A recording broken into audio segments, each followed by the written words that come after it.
Welcome to Talkin' with Dave. Here's Dave. Hey, how we doing out there? I hope you're doing well. I hope you're thriving, as a matter of fact. I'm Top Shelf, keeping it going. I get a lot of feedback recently about people struggling with rejection or being told no. Have you been told no lately?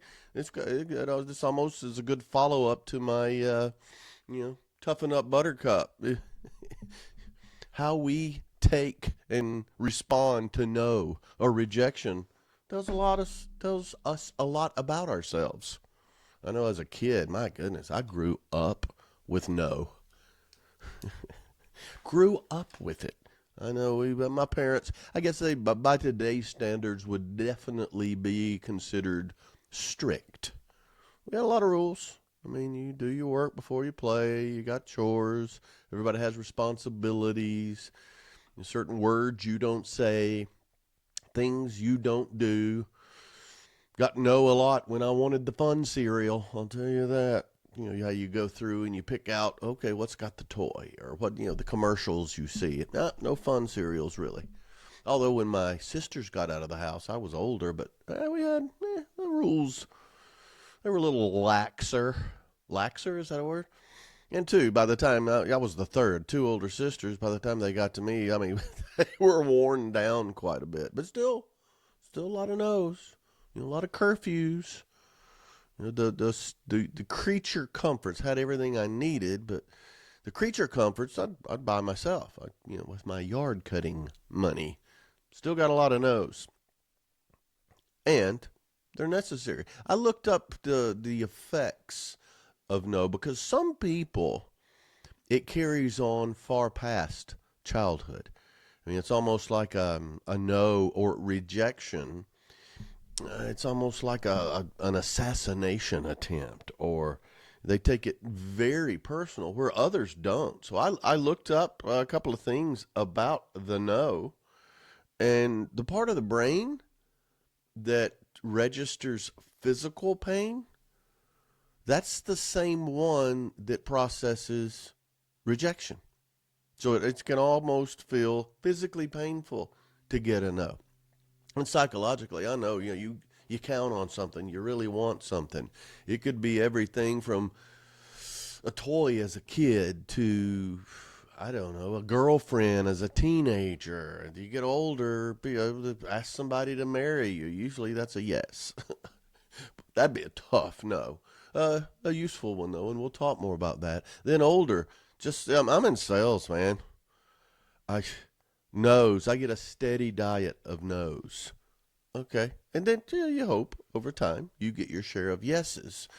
So that emotional distress, it affects some people more than others. And even recalling the memories can bring back those pains. And it is almost like a physical pain. So this rejection, the no's, all of these things, they're common. I think they should be expected. And in a lot of ways, I think they're needed. I do. And we're going to talk about that. We're going to talk about, what are the common areas, how we react to it, how to hopefully manage that better and move on. This is something that I get pretty often. Public speaking is what I do. If I'm talking to 100 people, I've got 20 no's right there when I get up to the podium and go, how y'all doing? Yeah, oh no, immediately. To me, it's a challenge. It's a challenge. And I'd like to say I get more yeses than no's. I don't know. But I don't let it bother me like I used to. And maybe I can give you some words of encouragement here. If a no just goes straight to your heart. So the different kinds of rejection, that's what we're talking about. A no is rejection. One of I'll do 4 or 5 here. But the first one is personal rejection. This could be, in social situations, if you're being excluded or ignored or just dismissed. That's socially that can happen a ton, and even I'm talking about social media as well, but just that personal rejection. I know my wife, she some days her worth is how many likes she got on a particular post. And not her self-worth, but that really makes her feel good. It's like a hug or a high five. But imagine, in the personal rejection, I haven't had a lot of romantic declines. I mean, I've been with my wife since we were both toddlers. But it's out there, and I know it is so painful, especially if one side is more emotionally invested than the other. It used to drive people I know, maybe my daughter or my wife more than me and my son, but to not be invited to something, a social gathering of some sort, or a wedding, or whatever it might be, to not be invited. That just doesn't bother me. But I guess I don't know. What do you think? Do females have a harder time with this? And I know it depends on the event. Of course, it depends on the event. Then I know it has gone so far. People get so hurt by being rejected or not invited or not included that you lose friendships over it. But that personal rejection, it's real. It is very real, and those really hang with you. Then you got professional rejection. I remember I got out of college, and you have to manage your expectations. However, you think, well, I am educated now. Okay, yeah, but what do I lack? Experience. Now, I started my own lawn cutting business at 13. I was the assistant to the assistant night shift produce manager at Food World. I mean, doesn't that experience count for something? Nope. But people, you come out, you're ready to go, ready to get the world by the tail. Sorry. And then, I one time I looked for employment with like this. I was in Alabama, the state of Alabama. And it's a little bit discouraging because you look and it's stacked against you. That white privilege didn't really kick in when I needed a job with the state of Alabama because, first of all, I was not a minority. I hadn't served in any armed forces, and I wasn't a woman. I wasn't even trying to be a woman. But you had all these things that if you were those things, you got points added to your total and a better chance of getting hired. Well, I found out very quickly, oh, that's rough. And so, you go out and you find your jobs. You start, kicking the tires on some different careers. I remember one job I really wanted. So this is in the late 80s, out of school, newly married. The good jobs back then and what I wanted to do was pharmaceutical sales. That was the thing. And you see them. They hired a lot of athletes, ex-athletes.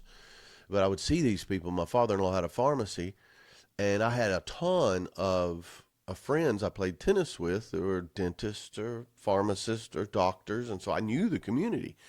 And I got to the final interview with this company. It was just me and one other person. I didn't know who the other person was. And they went with the other person. I was devastated. I already had, I'm going to wear suits. I'm going to do this. This is elite. It was great. In my mind, it was very confident. I did well in the interviews. Nope. They went with the other guy. And I was devastated. And then later you find out. I became friends with the guy that I worked with. And we would talk about, he used to work in pharmaceutical sales. 10 years later, I was like, oh, really? Who'd you work with? And he told me. And I went, really? I got down to just me and one other person in that interview. And he said, how long ago was that? This one of my good friends. He's the guy that beat me out for the job. And it still stung. I wasn't mad at him. It wasn't his decision. But you have those times where you're rejected and you really counted on something. Or a promotion. I can remember I was with a very large company. And I was within, there was a position available, and two positions available.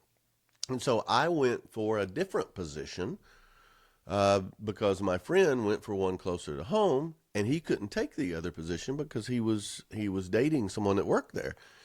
So I took the other position, went for that, and he went for the one. Well, he got his promotion. I didn't get mine. They put it on hold. I was within 6 months of saying, forget this. It hurt so bad because I was doing the right thing. I was like, good Lord, I don't get credit for being a nice guy. God's telling me no now. I'm thinking, well, what's the use? Turns out it was a great thing. I eventually got promoted at the right time, and that set my whole career ahead of me. That's what led me to the West Coast. I managed almost half the company, and it's a $3 billion company, and it taught me so many lessons.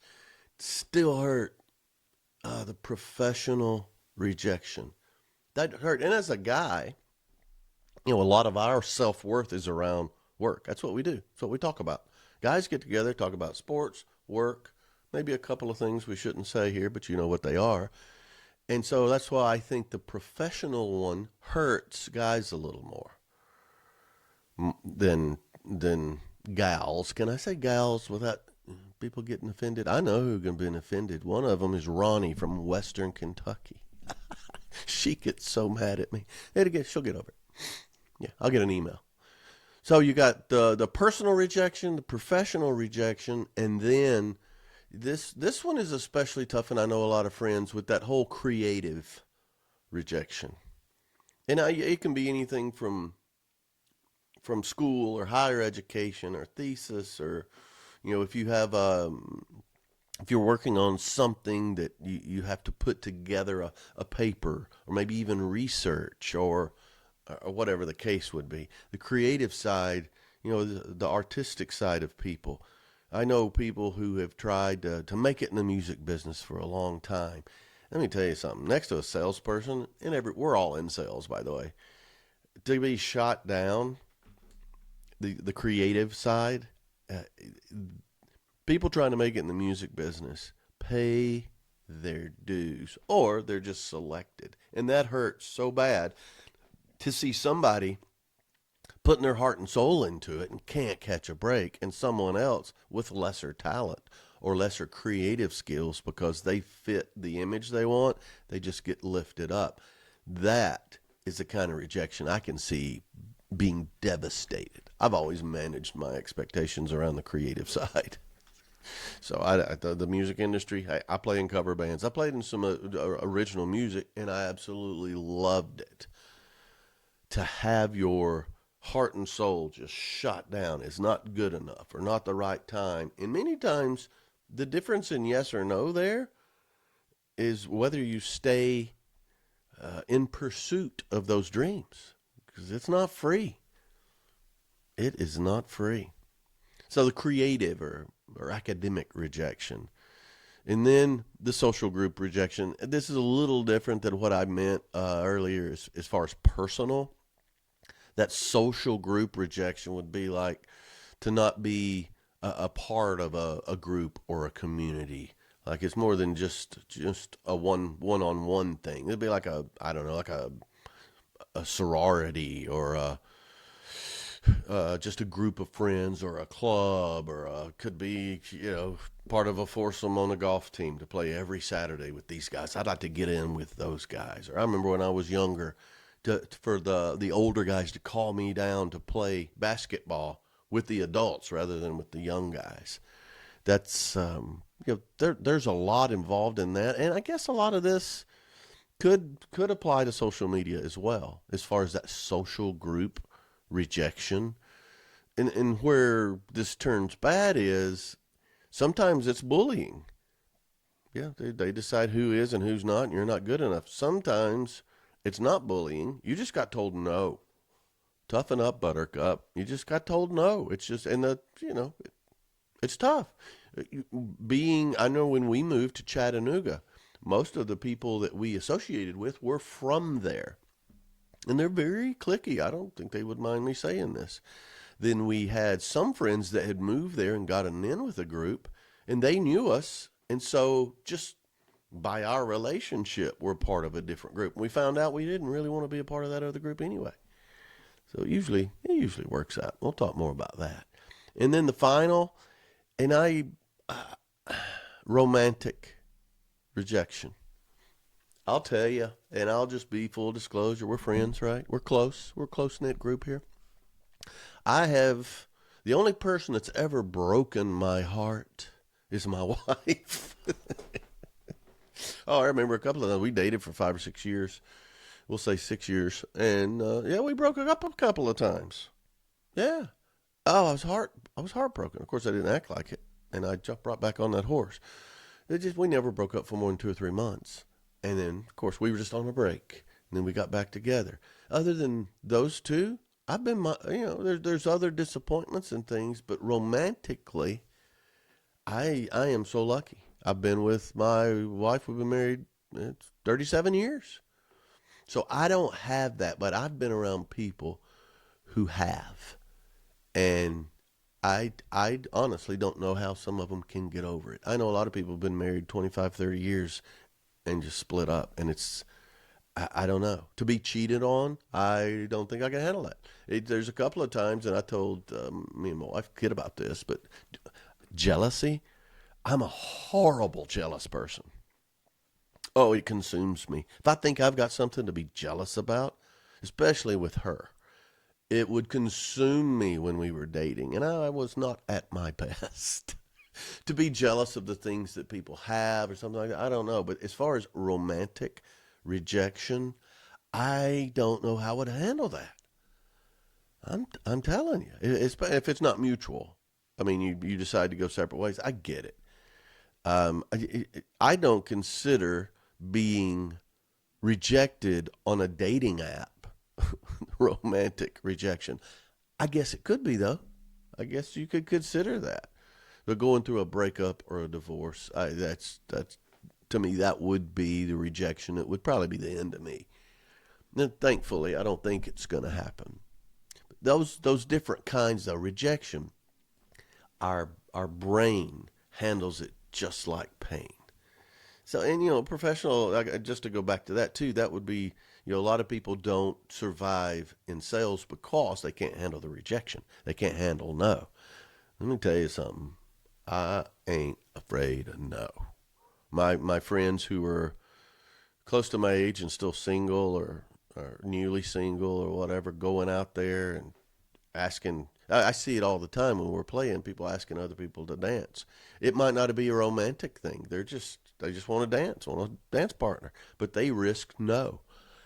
I see it constantly. And most of the time it's yes, and they get out there and they're having a good time. Being afraid of no can cripple you, and it can cripple your chances to hit a goal that you need, or self-esteem, all these things. So you have all of these, but one reason that rejection, it's not only normal, it's inevitable. It's gonna happen. No matter how great and talented and rich, good looking, all of this, it is inevitable.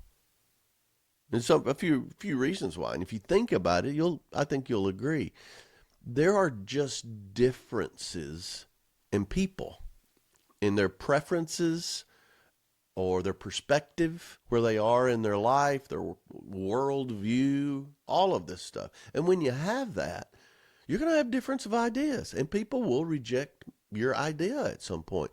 It could also be, it's just a disagreement. No matter what your ideas are or your personality, what you bring to the table, I am not for everybody. I have references on that. But people have different tastes. You don't all like the same food. You don't all like the same restaurants. Different stuff. It's gonna happen. And different people take rejection or no to heart quicker at different times. One time no may not matter. The next time it's devastating. So different preferences or perceptions. When I interviewed for that job, it wasn't that I wasn't qualified. This other person, based on all the situations, he had a tiebreaker in there. It wasn't that I sucked. I just, maybe he sucked less. I don't know. So differences in preferences and perspectives. Another thing is it's inevitable because we all have opportunities to improve. And getting a no or rejection is that opportunity. And it's not that we're so bad many times. It's we have some improvables, and you have to get no or rejections in order to work on that. Because if you just got yeses all the time, you wouldn't feel the need to change anything. So it is necessary so that we can reach our potential. I mean, you look at a writer. When I wrote my books, I didn't have to worry about this a lot because I'm not writing works of art. I'm not trying to write something to compete with To Kill a Mockingbird or Catcher in the Rye or some of those romantic novels. I'm not trying to do that. And it was my content. So I didn't have to worry about that. I know a lot of people who have tried to break into journalism, and they get so many things rejected, and it caused them to improve. Okay, we'll do this. So you learn. You get told no 10 times. Hopefully you hear no, and here's why. Now you've got 10 different critiques and learning opportunities. So that 11th one, it's going to be much better. Some would say 10 times better than the first one. So that's why it's necessary and inevitable so that we can learn and grow from it. Then a lot of times there's just limited resources and competition hitting you in the face. Job applications. That's a big one because you've got personalities within the group you know nothing about. I mean, if you're internal, you know a little bit about it, but if you're going for a brand new company, you don't know the team dynamic. You don't know all of that. And so you don't know who your competition is. All you can do is put your best foot forward, but you can't really cater it to anything without some sort of no or rejection.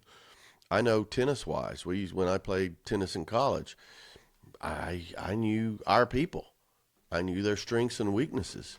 But we would go up against a bigger school. My goodness gracious, it's a whole new level.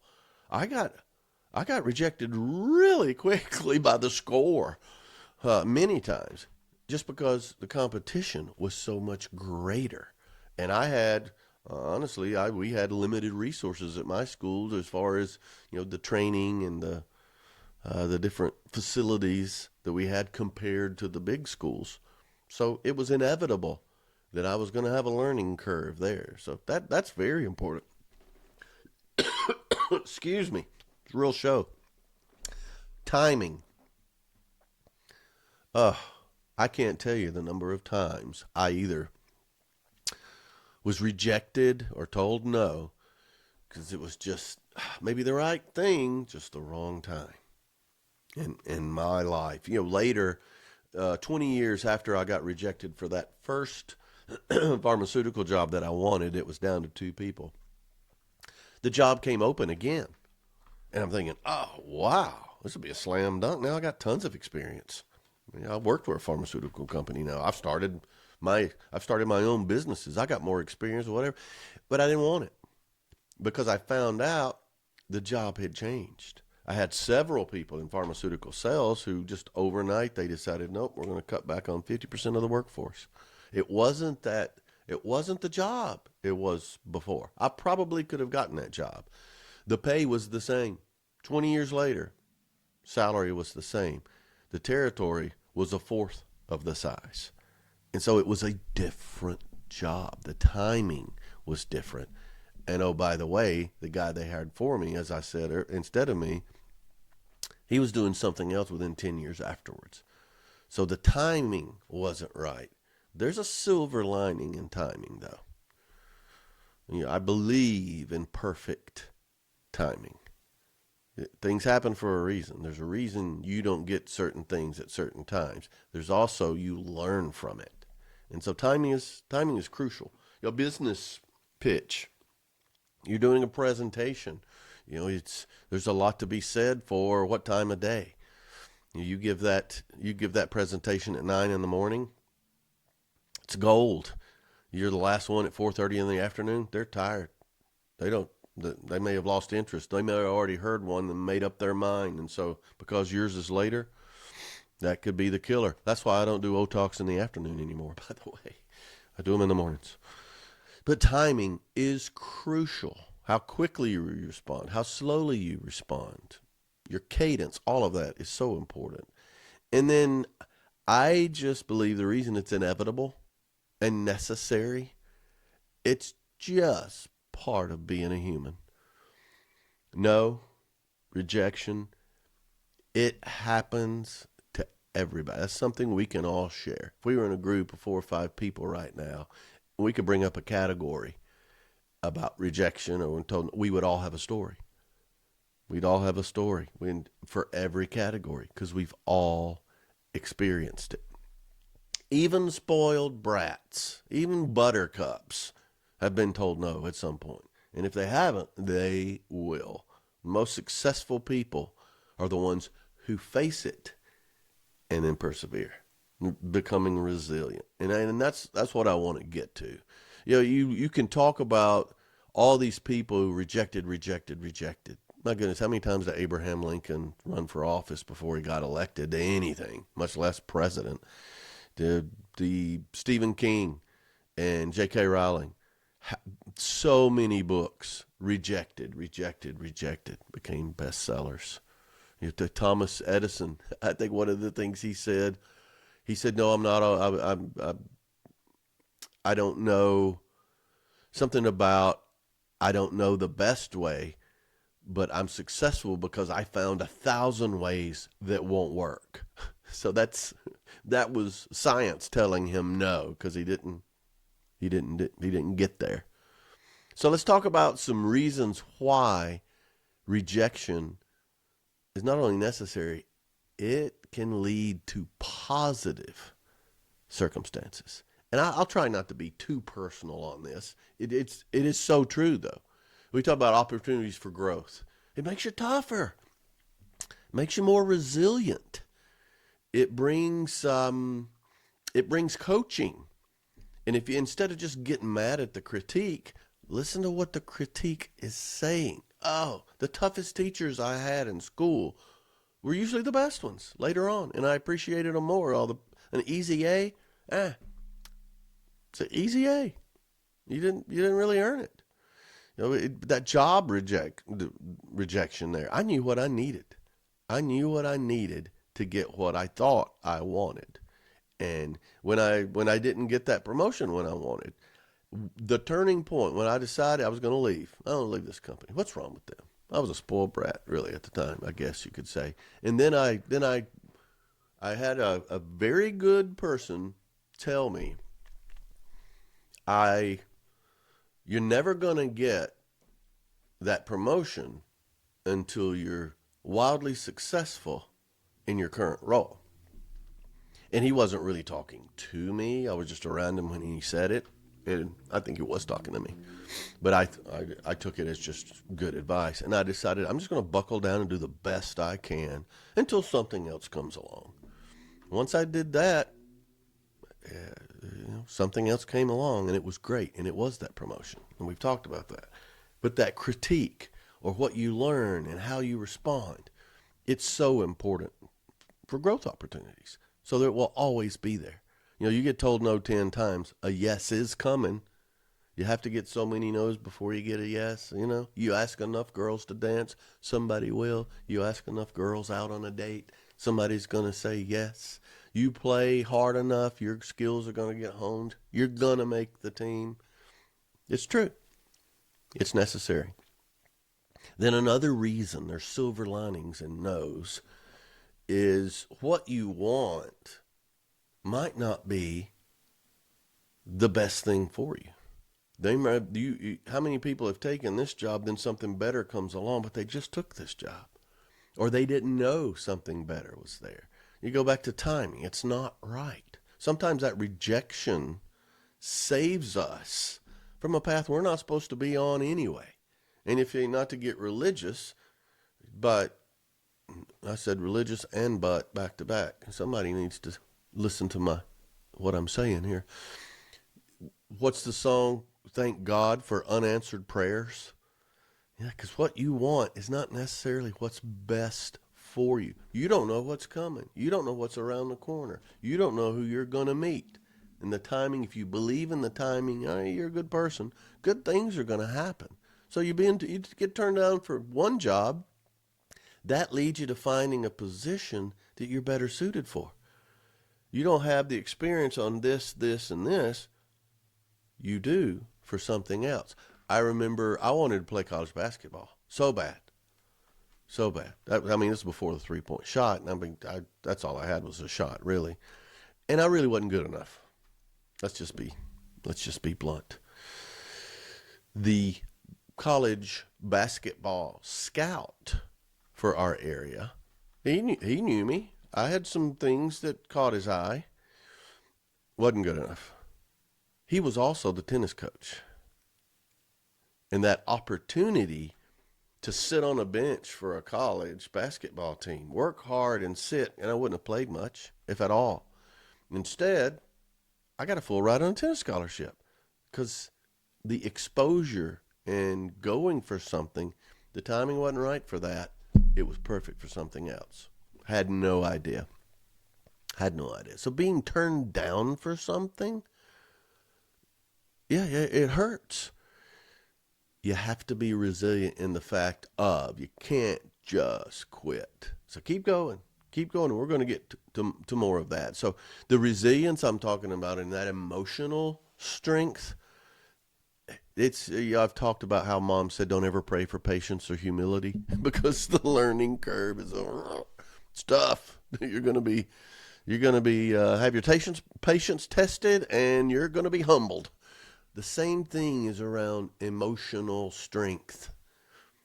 Being told no and rejection, you've got to build up those rejection muscles, how you take it.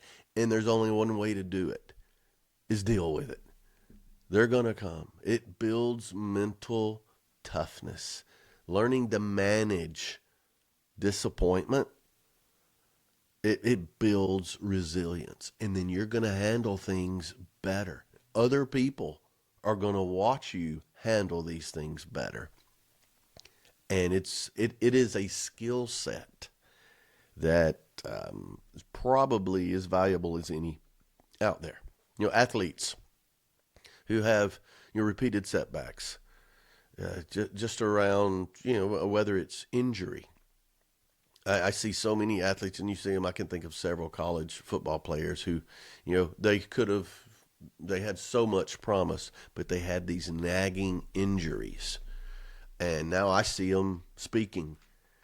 They speak all over. And, a lot of it is because of, they could have been a great pro and maybe made more money and all of this, but now they're out there talking about, because it's very high profile, how their dreams were shattered.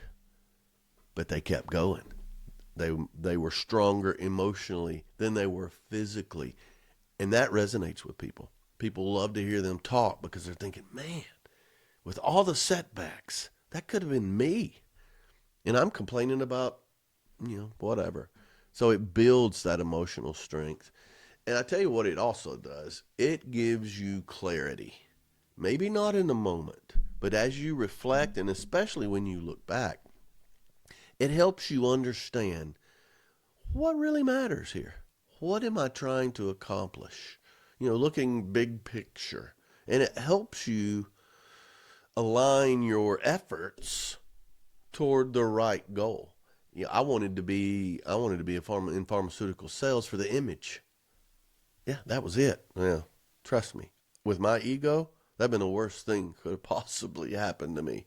Yeah, I always said it's a good thing God made me bald and portly, because if I was good looking, my ego would make me intolerable.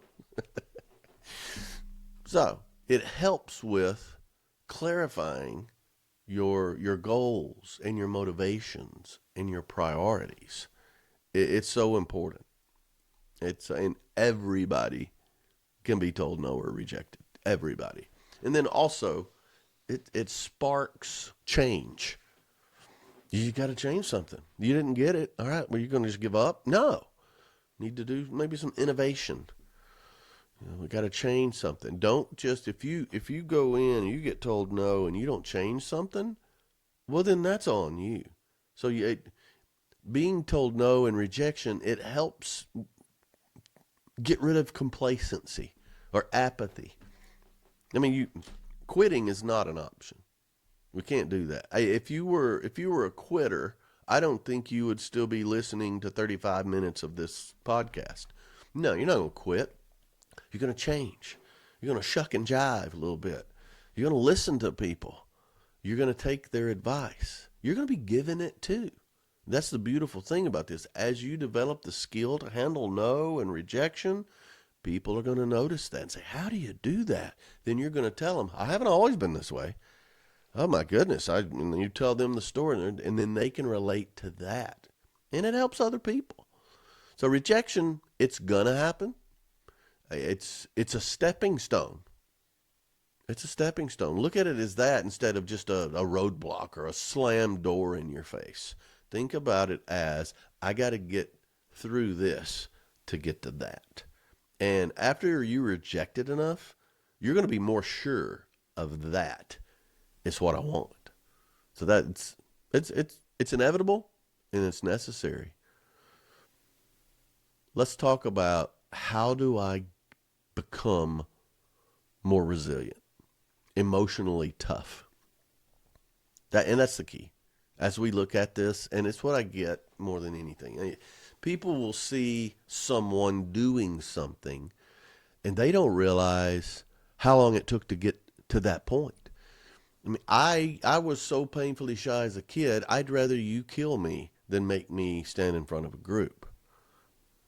Now, you would never think that. None of my friends would ever think that have only known me for 10 years. There are people that will comment on my podcast saying, I remember you from high school. I don't think I ever heard you talk, because I like the small groups. I was a big cut up, but not in front of everybody.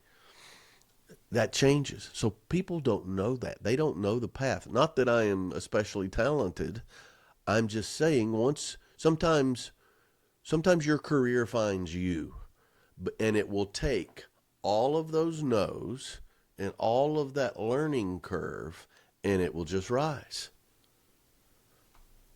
And that's what you're meant to do. If you're an engineer or a pharmacist or someone in the disciplines, okay, just because you've been doing it a long time doesn't mean you're good at it. But sometimes your career will find you. So how do we become more resilient?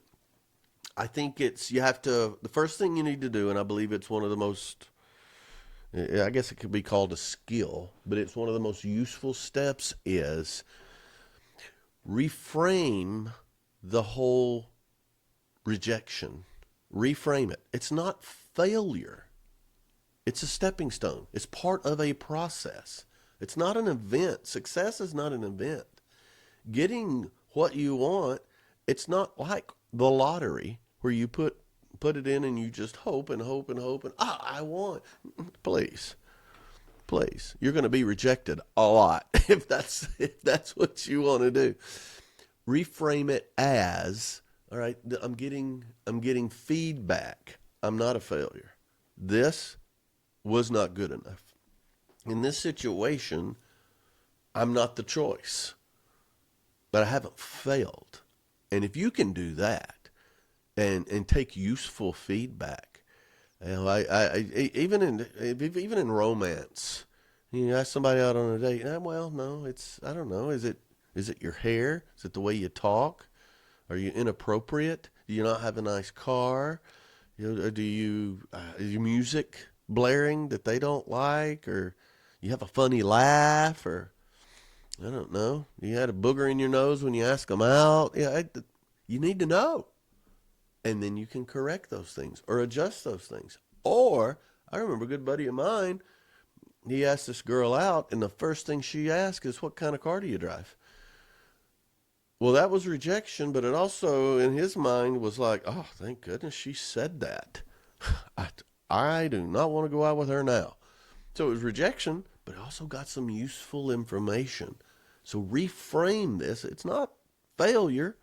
It's part of the process. So once you do that, then you can start focusing on some other things. All right, I'm not out.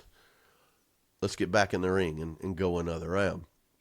It helps you to strengthen your self-awareness. All right, what do I have to offer here in any of the categories we talked about earlier? And then you can regulate your emotions a little better. If I know, just take it, you take it, let's go back to tennis.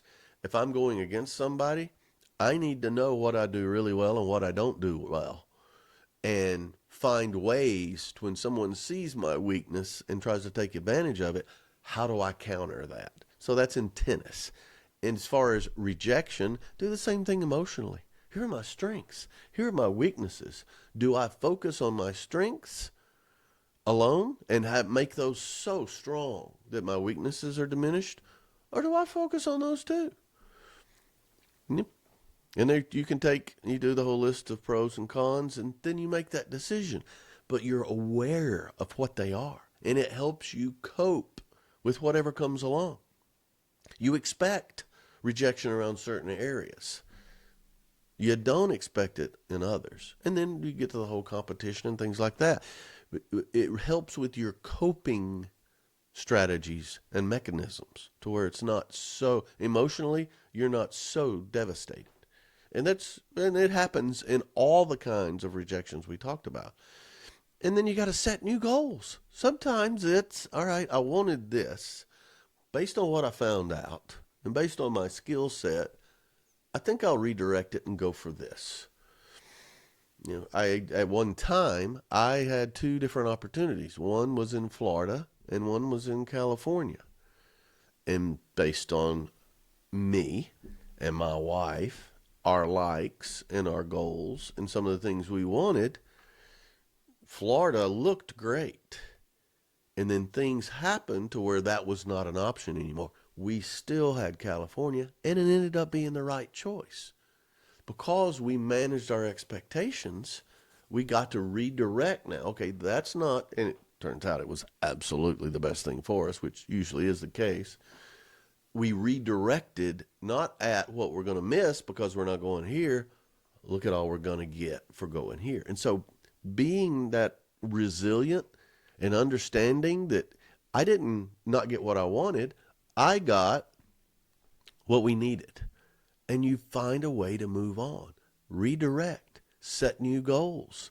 I'm not saying by setting new goals you're lowering your standards. No, just don't let no kill you.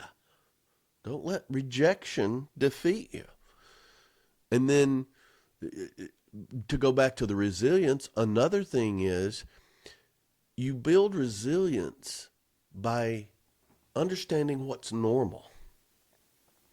Understanding what's normal. The more you expose yourself to rejection, the less intimidated you are by that. It's normal.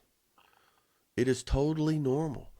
So by exposing putting yourself out there, you treat it as just a natural part of it. And the motivation to keep going and persist, that is going to build some muscle memory in you that it's going to make you successful in everything you do eventually. You don't give up. You don't give up. I remember several athletes that I've been around. Many times, they weren't as talented as me. Psh, come on, look at me. But they always beat me. I had better strokes. I had a better shot. I had some things that were much better. And technically, I was a better player in a couple of sports. They had the tenacity. They had to work harder. They were shorter than me. They had to run faster than me. They had all these other things. And I remember one time I was really upset about losing. And that same coach told me, he said, look, you're a better tennis player, but he's a better winner. He was not going to give up until he beat you. And he did. Well, okay. Well, thanks, coach. Woo! This is Newt Rockney stuff here. He was right, because that guy had been told no. He had not made teams before. He was too short to play on some teams. He when I was told yes, he was told no. And that no motivated him.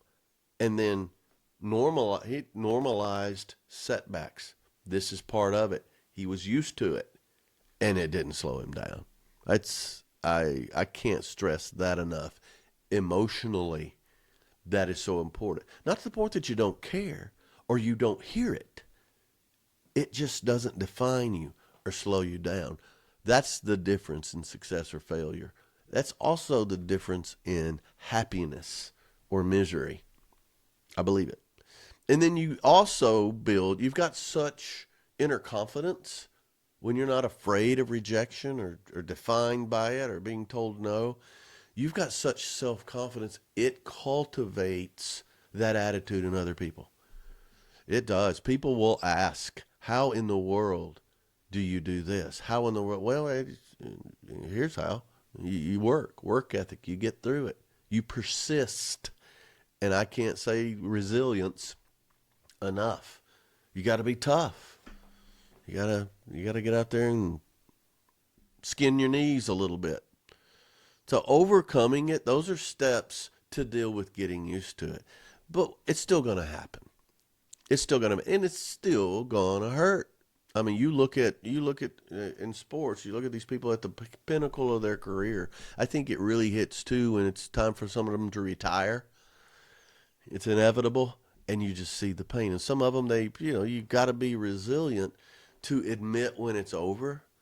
That's very tough. And you see some people play too long. However, I think there's ways to overcome its impact on you once it happens. So let me go through a few of those. First of all, you got to accept it. You got to acknowledge that you're upset with it. You don't like it, and I'm upset, and here's why. I mean, it can hurt your feelings, it can hurt your pride, it can hurt all these things, but you've got to absorb it and acknowledge that, you know what, I'm upset about this, and that's okay. I'm still not defined by it. Take time, talk to somebody. A lot of people, recently lost a lot of jobs, and they felt like failures. If they didn't have someone to talk to, that was a bad thing. And I'm talking about COVID, when a lot of people are cutting workforces, or people, it's still going to happen when people are trying to get more efficient.